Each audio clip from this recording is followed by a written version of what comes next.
countdown.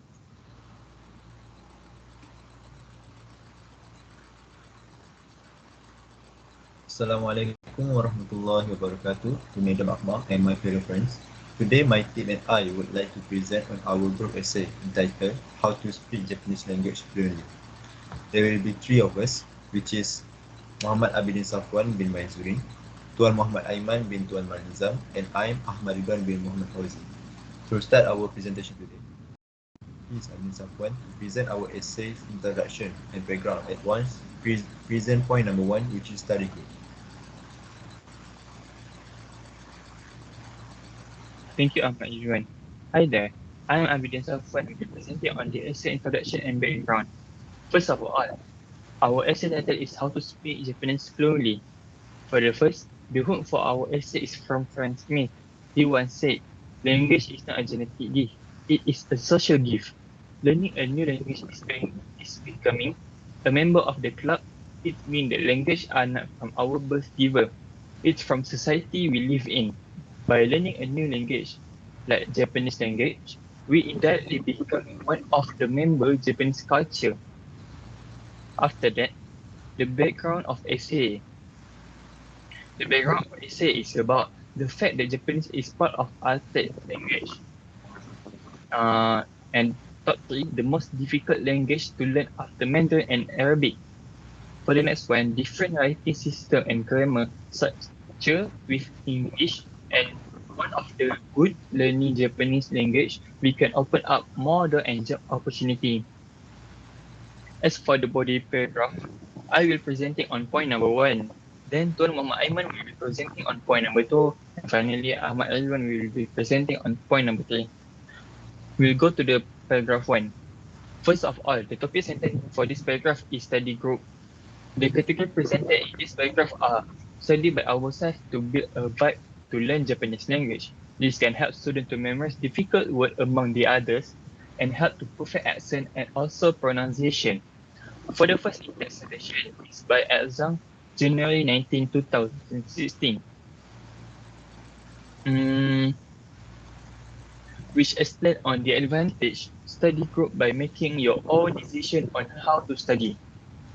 For the next one, the second in-text citation is by Nils Corner, July 17, 2006, which explain on study group are particularly beneficial because they allow students to personalize their lecture notes. From here, we can see that it helps students to develop more and more to master the Japanese language. The last in-text citation is by Dr. Lori McDonald, September 9, 2020, which explain on students get involved into the learning instead of telling them. This body paragraph ends will if learning Japanese language by help you to improve your skill in Japanese and help to find your own devotion. Now I will pass to Tuan Muhammad Aiman to present this part. Hello everyone, I'm Tuan Aiman. We'll be presenting on the next body paragraph that is find a patient. Topic for this paragraph is we have to find a patient for learning Japanese language. Next, the categories present in this paragraph are the interesting facts about the Japanese language and the challenge that we have to face while we're learning this language. We move to the intake citation. The first intake citation is by Leo Babauta, April 19, 2021, which explains on if you could only do one thing to change your life, I would strongly advise you to find something you are passionate about and make a living at it. Finding your passion may not be as simple as it appears, but it is definitely worth the effort. The second intake station is by Mark Manson, June 24, 2006, which explains on the true calling is right in front of you. If you have to look for it, you're generally not all that interested in it, so forget about discovering your passion. And the last intake station is by Canyon G, November 25, 2016, which explains on it's uncommon to plan your dream job only to despite it later.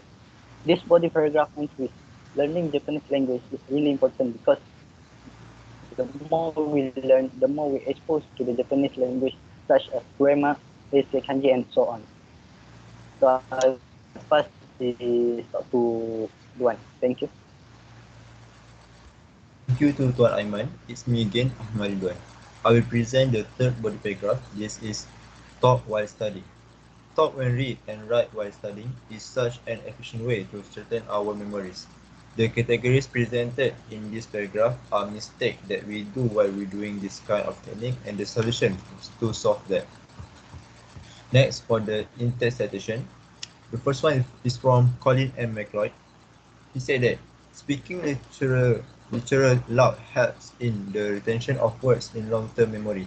They studied up the production effect, found that a combination of speaking and self-listening activities had the best influence on memory. For the second one is from Takeuchi. He said that both shadowing and reading aloud require numerous complicated cognitive process and are regarded as efficient technique of second language acquisition.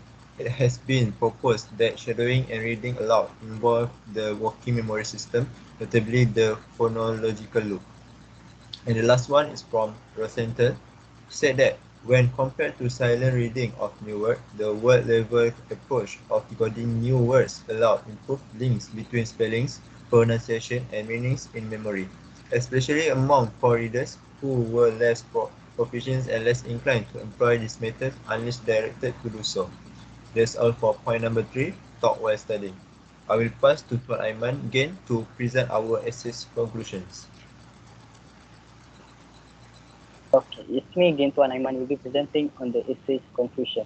The thesis statement in this essay is mastering a new language can have a positive impact on your language skill. The conclusion paragraph ends by studies Japanese language is not easy as ABC, but lots of ways to master it. Where there is a will, there is a way. Thank you for listening. Goodbye.